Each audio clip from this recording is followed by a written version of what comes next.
Adventures of the Saint, starring Vincent Price.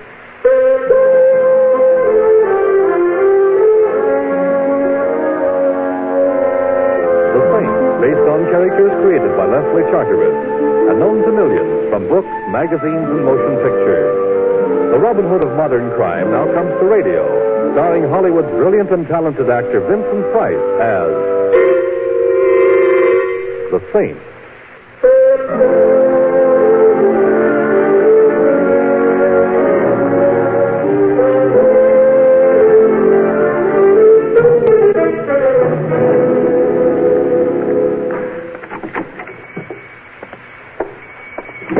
And welcome to the Bachelor's Friend. I beg your pardon? I said welcome to the Bachelor's Friend. Oh, well, I'm sure you'd make a very nice bachelor's friend, but all I had in mind was a loaf of bread. The name of his bakery is the Bachelor's Friend. It was Mr. Vanderpoor's idea. With a name like that, I suppose he was fated to be whimsical. However, what is it if I said... What's your name? Simon Templer, but is anything wrong? No. That car that just stopped outside. There's nothing wrong, honest. Here. Oh, what's that? Your cake. My cake, but I wanted a loaf of bread. Well, you love that cake. It's just like the kind your mother used to bake. My mother used to bake terrible cakes. Battleships used them for anchors. Hello, Peggy. Hello, Mr. Gregg. Morton, say hello to Peggy. Sure, Mr. Gregg. Hello, Peggy. Hello. Your customer is leaving, Peggy. Oh, yes. Yes, of course he is. He's just leaving. a moment now. I might like it here. The customer's leaving, Morton. Like you say, Mr. Gregg, he's on his way right now. Well, I feel terribly self-conscious being talked about like... a revolver, Morton? A revolver. Loaded? Loaded. You're quite convinced I'm leaving? You heard what Mr. Gregg said? I should hate to make a liar of Mr. Gregg. You won't, and keep on living. Then I won't. I like living. Good night, everyone. Morton? Hey, yeah, Mr. Gregg? He seems like a nice chap. He does? One of the finest. I think perhaps we owe him a ride. You needn't bother. I get car sick. See that he takes a cab, Morton. Give the driver his instructions. Have him take our friend here for a long drive to the ocean. Hey, yeah, Mr. Gregg. It's a beautiful night. He'll enjoy his drive. Come on, mister. Coming. Don't forget your cake. My cake? Oh, yes. Thank you, Peggy. Good night. Good night, sir.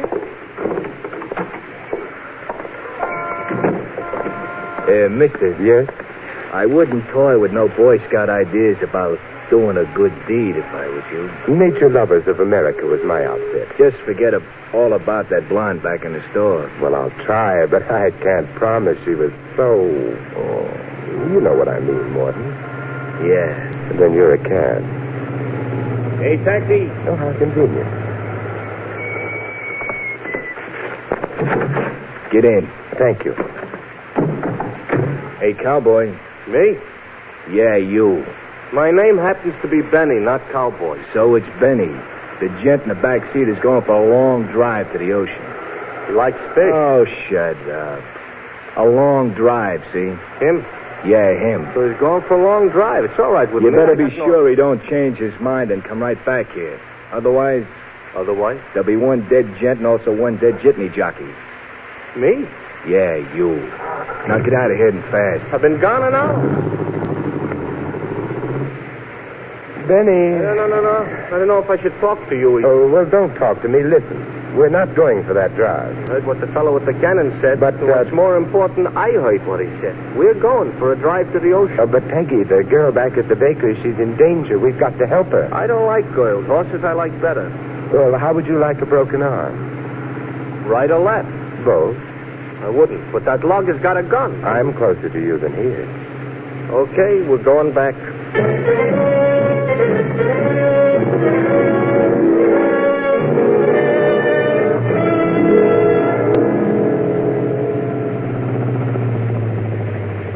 The bachelor's friend. And me a married man. Hey, the joint's down. Yes, and we've been gone only a few minutes. You better come with me. Sure. What have I got to lose? Whoops, my life. The store's dark, all right, and the door's locked. Now, you see, everybody went home. We ought to go home, too. You're home. My wife don't like you. There's something wrong. I can't see a thing inside. Maybe that was Peggy. Got a nice voice, but I think she was off key. There may be another entrance. Backfiring. That's all. Backfiring. The bread is backfiring. There are people inside. We've got to get in. Me, I think a nice long drive to the ocean would be nice. Hey, what are you dragging the handkerchief out for? You going to sneeze? No, I'm going to wrap it around my fist and smash the glass next door. Must be a law against that. And I've just repealed it now to reach in and... Yeah. Still dark here. The back room, perhaps, huh? There's a light shining along the floor over there. Yeah, that's it then. Hey, wait a minute. Well, look, before you open that door, you been bulletproof lately? No. Joint's empty. It's a small room. Window probably overlooks an alley. Yeah, the alley's empty, too. You see, like I told you, everybody went bye-bye, and that's... Mister, what are you staring at? Behind this desk? Look for yourself, John. My name is Benny, and like I said... Oh, one of the little playmates, the lug. He got tired and lay down. No, you haven't looked closely enough, Benny. He's lying down all right, but not because he's tired. He's dead.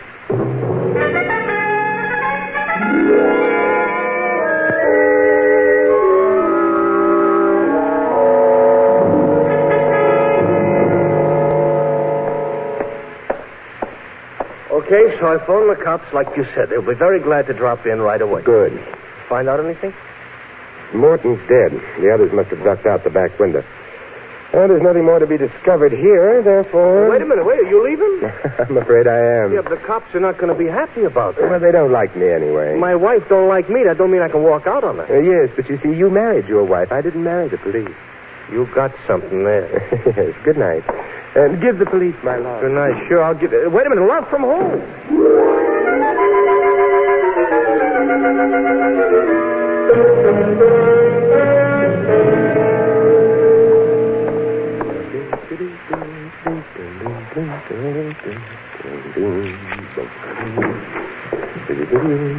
Hello, Mr. Kemper.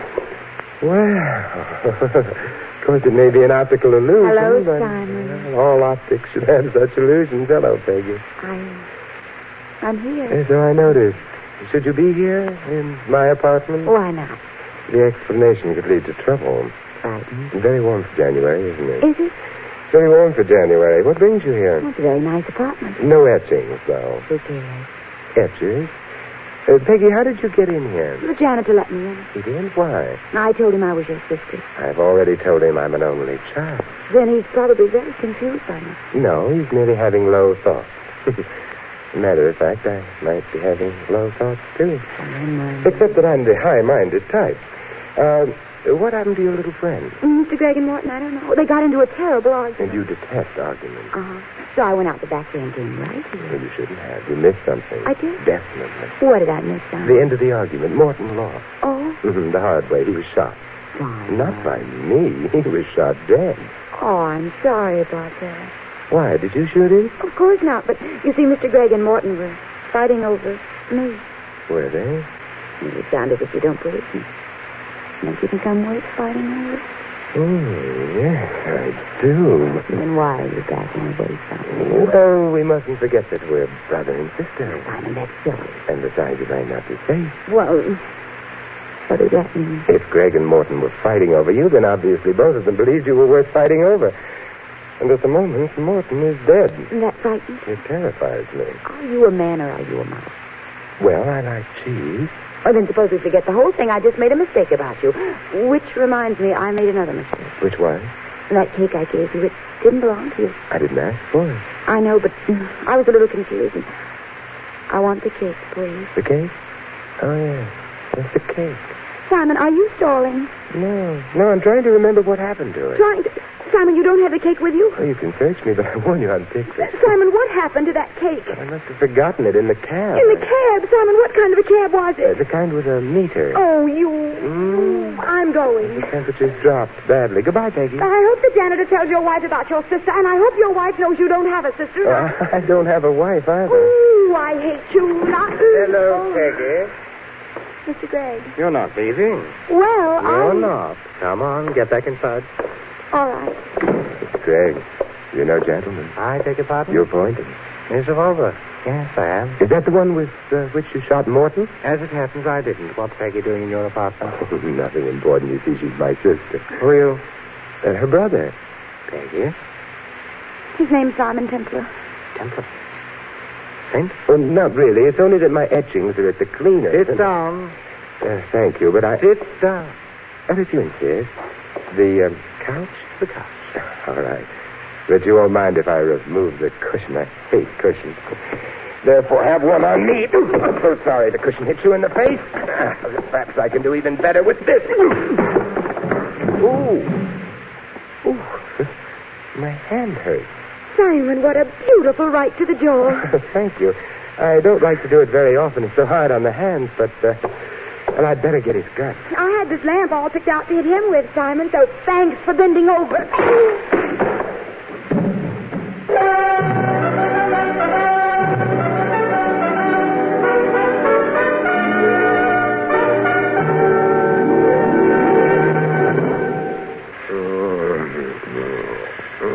I'm dead. Oh, all right. Ooh, Simon, the two-headed boy. Meet Peggy and see John Hopkins from the bottom. I was ringing,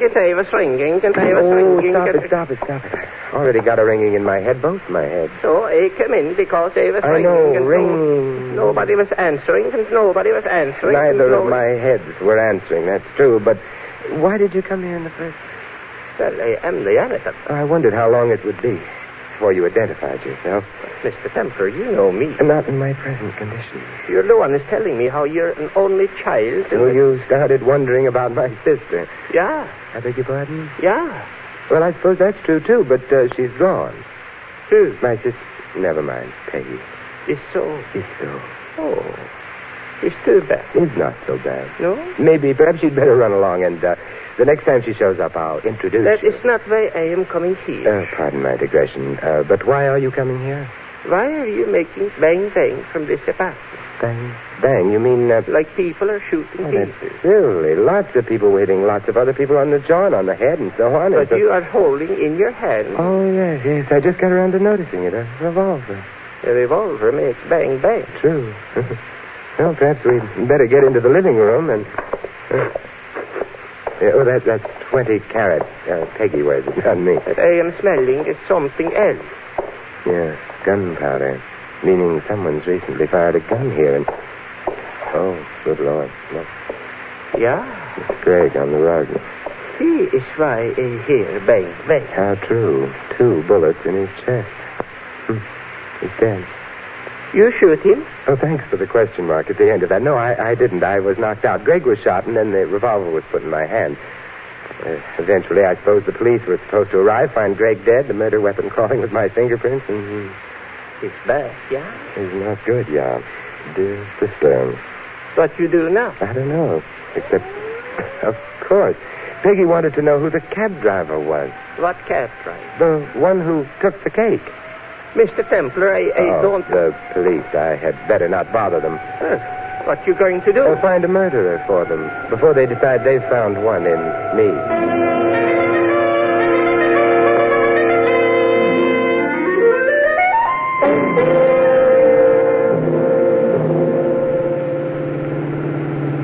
Well, here you are, Red Devil Cab Company. That's what you wanted, huh? That's what I wanted. Here you are. Don't buy any yachts. Oh, why should I? I already got one.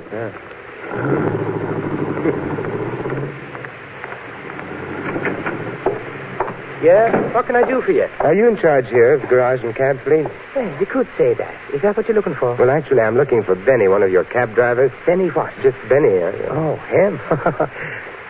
Get out of here, mister. Oh, I'm not joking. The license plate number of the cab he was driving was X4376. No gags? No gags. Hold on a second, I'll check. Oh, thank you. X4343. Yeah, Benny Scott. Is he in the garage now? No, he's out of his cab. Is he due in soon? Yeah, his tour's over. Then he's overdue. Oh, you can't say that. He might have got a fare out to the suburbs or someplace. Oh, someplace. Would you mind if I waited for him? Hey, what's he done? Oh, it's not what he's done that's important. It's what may be done to him.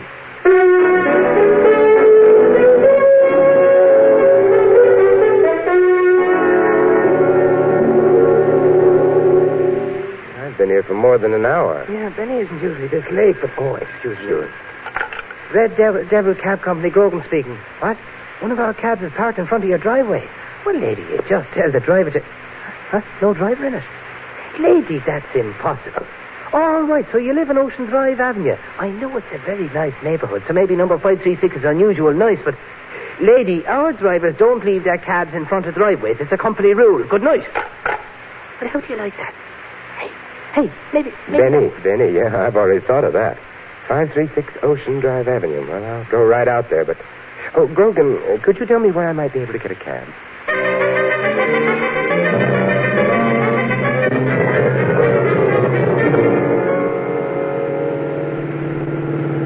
500 block and... yes. Stop now. Benny's cab is here. Yeah, it looks empty.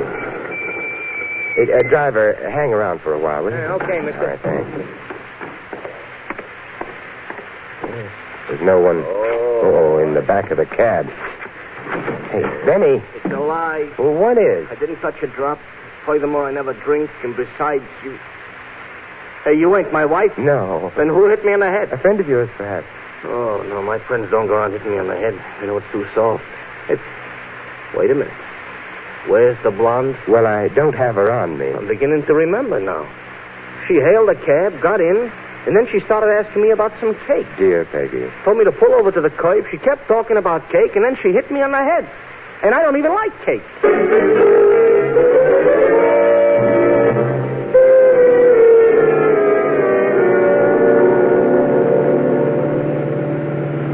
Mr. Templar, I don't get it. No, but Peggy did. Huh? I meant the cake. What's with the cake? Me, I'm strictly the rye bread type. And Peggy, remembering her figure... Oh, let us remember this for a while, is strictly a rye crisp type. Therefore... You're home. She didn't want the cake to eat. Why not? Because you can't have your cake and eat it. Is that supposed to mean something? Not to you. Here, Benny. And don't buy... Thanks, I already got a yacht. How did you know what I was going... I listen to the radio, too.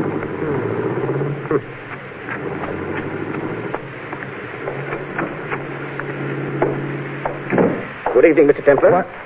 Oh, well, do you spend much of your time lurking in vestibules? Loads. I'm crazy about vestibules. Well, that's nice. I'll lead you to this one. Just a moment. That's not my elbow in your rib. Now, don't tell me. Let me guess. It's your tibia maxima? It's a revolver. It makes a loud noise, and it fires bullets. Oh?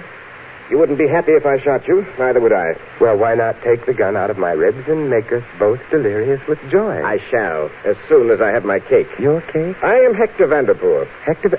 Oh, the owner of the Bachelor's Friend Bakery. How cunning of you to remember. Well, I don't have your cake. You might be fibbing. I never fib. It's not cricket. Neither is murder.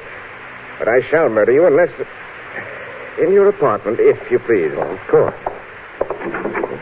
Here's the foyer and the living room. Now, see? There's no one here. Where are they? Who? We're being very naive, aren't we? The diamonds, my friend. The diamonds? The lovely white diamonds dear Peggy gave you. Dear Peggy must have forgotten. Oh, no. She gave you the cake. So she did? The diamonds, I'm pretending you don't know, were in that cake. But why? Do diamonds make a cake taste better? Where are they? You're rapidly losing your whimsy, you know. Why are you so interested? I arranged their theft, my good man, at great inconvenience to myself and with considerable effort. I don't intend to give them up. Well, how did they get into that cake? Peggy. It would appear she decided to double-cross me. Therefore, she hid the diamonds in the cake and slipped the cake to you right under Greg's and Morton's nose. They each had a nose to themselves. I find I'm tiring of wit.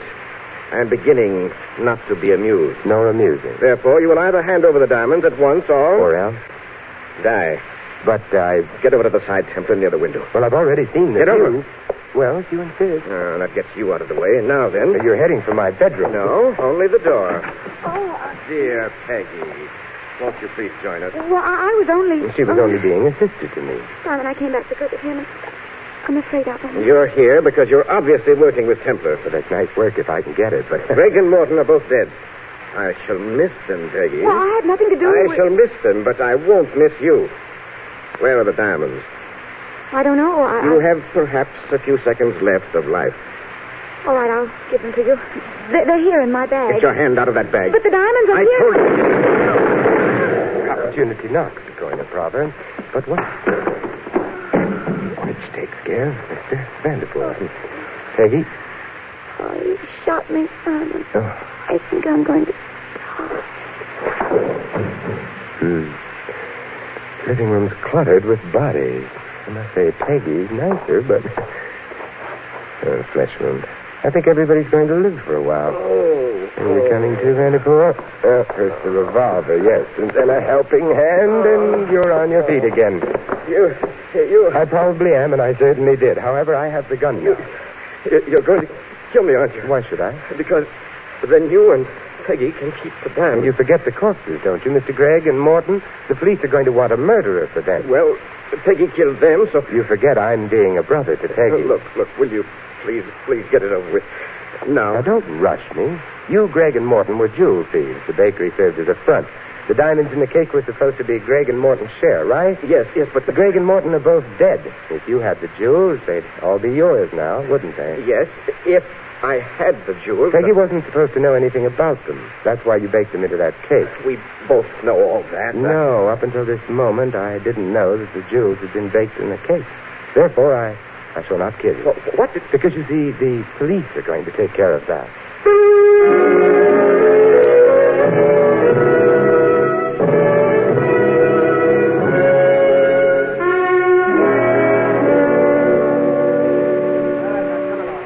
All right, I'm coming. Well, there go the police and Mr. Vanderpool. But, Simon, I just don't... Oh, Peggy, you're adorable. You're a liar, and I don't mind explaining.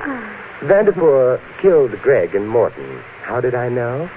Now you're supposed to say yes, Simon. How did you know? Yes, Simon, how did you know? And I'm glad you asked me. I knew because Vanderpool showed up at this apartment. Now, how did he know about it? Gregg and Morton had followed you from the bakery. You knew about it because I told you my name. Yes. But Vanderpool had no way of knowing unless secretly he was at the bakery at the time of Morton's death and here when Gregg was killed. Oh, and his motive was to keep all the jewels to himself. True. You know, I'm hungry. Would you mind getting that cake now? But, where'd you hide it? In the bread box in the kitchen? Yes. Thank you, my love. You know, you may be under the impression that you're a crook, but you're not. Huh? Vanderpool knew, if you remember, that the jewels weren't in your bag before you opened it. How? Simple. He knew you didn't have the jewels. How did he know that? Simple again. He hadn't put the jewels in the cake at all. What? His double cross had started before your attempt at hijacking. So there are no jewels in the apartment, Peggy. I guess I'm not a good cook after all. Okay, I'll get the cake and we can eat it. The important question now being, is the cake any good?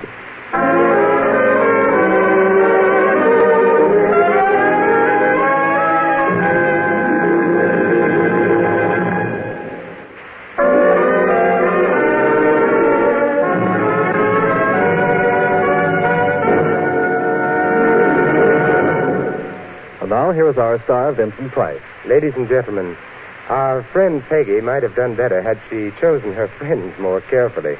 As a matter of fact, she might have chosen her cake more carefully, too, had she heeded the words of Margaret E. Sangster, who said, "Oh, cakes and friends we should choose with care. Not always the finest cake that's there is the best to eat, and the plainest friend is sometimes the finest one in the end." This is Vincent Price inviting you to join us again next week at this same time for another exciting adventure of the Saint. Good night.